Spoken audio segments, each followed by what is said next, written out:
Glossary of Human Terminology and Phraseology for the convenience of new members to the Galactic Confederacy. Forward. Welcome to the Galactic Confederacy. Before you begin your official duties or receive any assistance as needed, a short orientation period is necessary. However, in case of emergencies such as war, disaster, or other such circumstances, you will receive aid immediately.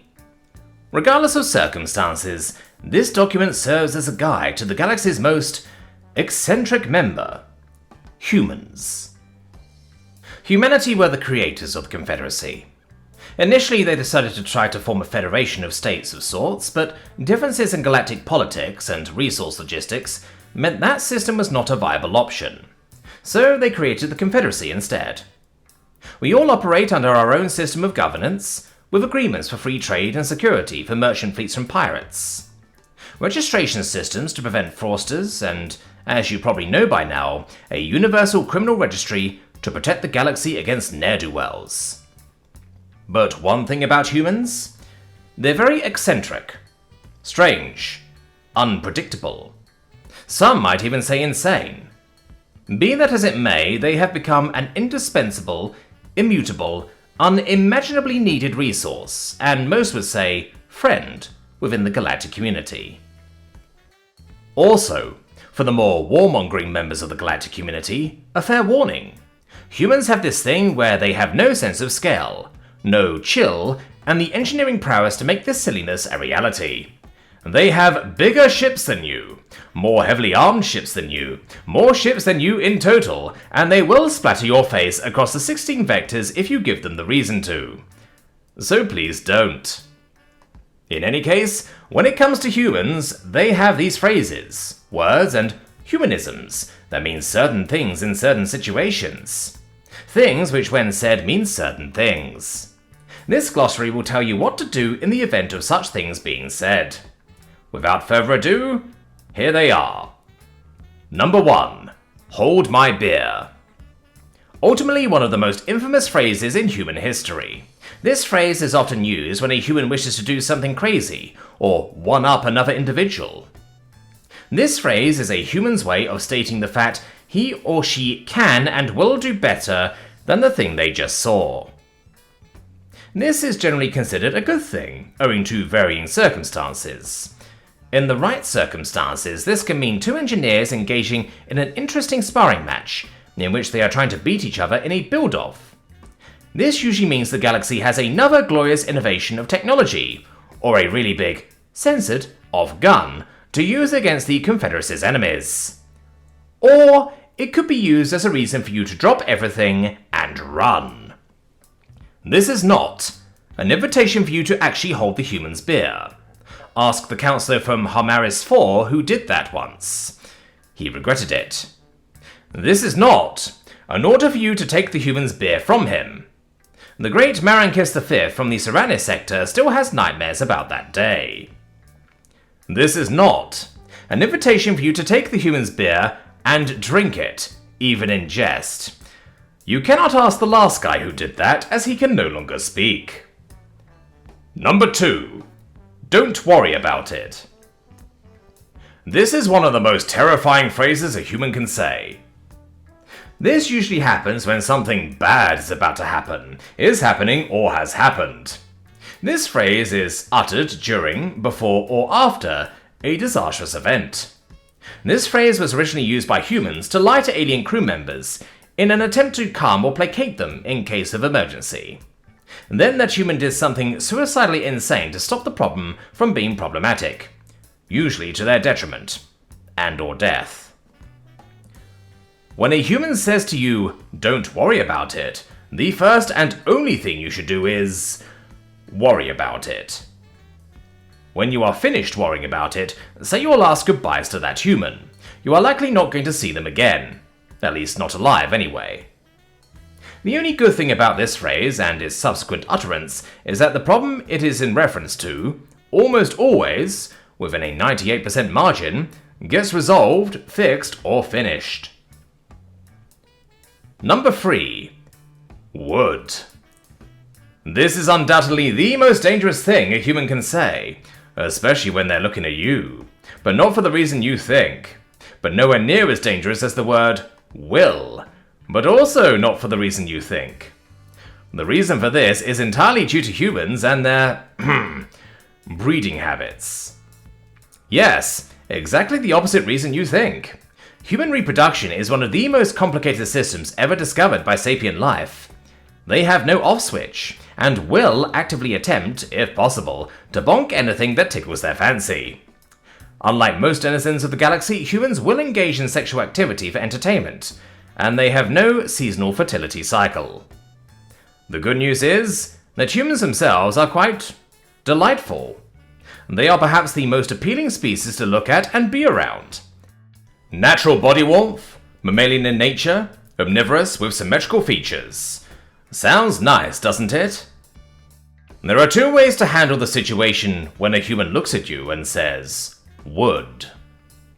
Option A. Reciprocate and use the phrase, I would too.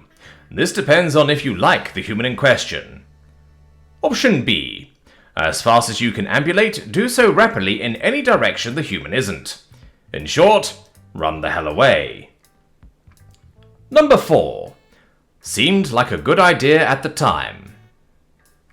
This phrase is usually uttered during the aftermath of an experiment gone wrong, a failure of engineering, or when a human builds an enormous weapon and it fails spectacularly, or performs so well it accidentally kills a god.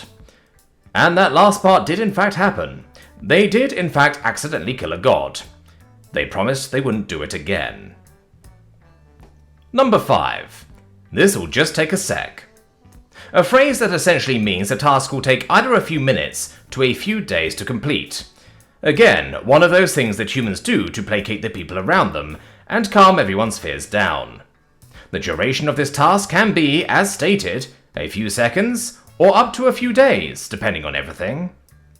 The human will often repeat this phrase during the task, if you ever ask him how it's going. And regardless of duration, will usually follow up by stating, see, I told you it would only take a sec, even if the task took several weeks. Number 6. This is going to hurt. A phrase used before a serious incident, when the human's capacity for momentary foresight and pattern recognition suddenly understands there's about to be a problem. Or when a human is about to do something stupid, like jump off a roof, chase a tornado, get in front of an avalanche, or do something dangerous. It depends on the situation, of course, but it can either mean the human who spoke it just warned you to take cover or retreat to safety, or as a cue for you to receive a first aid kit. Upon hearing this phrase, first consider the context. Then do the following. Option A. If it's a stunt, a dangerous trick, or some other leisure activity, shrug your shoulders, or analog thereof, and retrieve a first aid kit. The human will need it. Option B. If it's a dangerous situation like an industrial accident, or some kind of explosive danger, run. Number 7. All that is certain in life is death and taxes. You don't really need to react when a human says this. We're just putting this here because, well, it's true, isn't it? Number 8. Hear me out. This phrase is often used by humans for the purposes of laying out their opinion on certain activities and political or religious standpoints. The sane ones do that anyway. The phrase hear me out, when spoken by anyone other than the sane ones, usually precludes a human doing one of the following activities. Using a cannon in an attempt to deep fry poultry. Using large quantities of gasoline in an attempt to light a campfire. Using a railgun launch mechanism to deliver mail. Using a starship's main gauze laser to carve out a smiley face on the surface of a moon. Using explosives to heat up army ration packs, or other things of that nature. So, be careful and consider present company when hearing this phrase. It could either be a reason for you to demand a cup of coffee as payment for a debate, or a reason for you to pray to the gods. Number 9. Don't push the red button. Human ships have this strange tradition of having a rather large, very obvious big red button somewhere on the ship. We have never understood why, or how, or even when this tradition started, but every single ship has somewhere in it a big, fat, glowing red button. Do not press this button unless explicitly directed to do so by a human. This button has been pressed accidentally or out of curiosity before. Bad things happened, such as enabling the nuclear warheads present on every human ship, activating an automated security protocol that exterminates all non-registered crew members, activating the self-destruct sequence, activating the blow up a random star cannon, enabling the shield system that prevents anyone from leaving the ship, ever, enabling the time drive system that jumps the ship to the 1970s, for some reason. Again, this button does a whole massive host of things. It varies ship to ship, crew to crew, sometimes even engineer to engineer. There can be multiple buttons on a ship, or just one very big button. We have no idea how or why these functions would even exist, let alone be installed inside a starship. But they are, and that big red button controls those mechanisms. Please don't ask why. Not even they know. Number 10. I wonder if it tastes like chicken. This phrase is usually uttered when a human encounters unusual alien food, or some kind of foodstuff or edible while exploring a planet. This is normal. Human brains function abnormally compared to the rest of the galaxy, and often will understand something by experiencing it first. This usually ends badly, but not the way you think. After numerous medical advances, humans can survive almost anything they ingest, save lethal chemicals like cyanide or expanded nuclear fuel. Of course, they are intelligent enough to know not to do that, but it won't stop them from grabbing and munching on a random mushroom or berry off a bush. Humans usually carry a syringe around with them that allows them to get away with this. I wonder if it tastes like chicken is basically a human's way of saying, "Can I eat this?"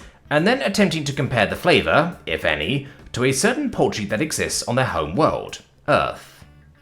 If a human says this, be prepared for copious quantities of vomiting, diarrhea, or gastrointestinal stress responses, shortly before the human jabs themselves with the aforementioned syringe. We still don't know why, but when a human likes what they are eating, it's a sign you've either stumbled on a new favourite foodstuff, or something that will make the human happy, but will make you explode. If a human ever offers you this, if you are there to witness it upon them liking it, politely decline and state you are on a diet. This will get them to back off. And that will be all for orientation. There is a lot more, obviously, but outlining the some odd 2,000 phrases used by humans would result in this orientation pamphlet being the size of a large 700-page novel. We will let you get used to how things work on your own time. We had to, now you do too. Welcome to the Galactic Confederacy, and we hope you are well.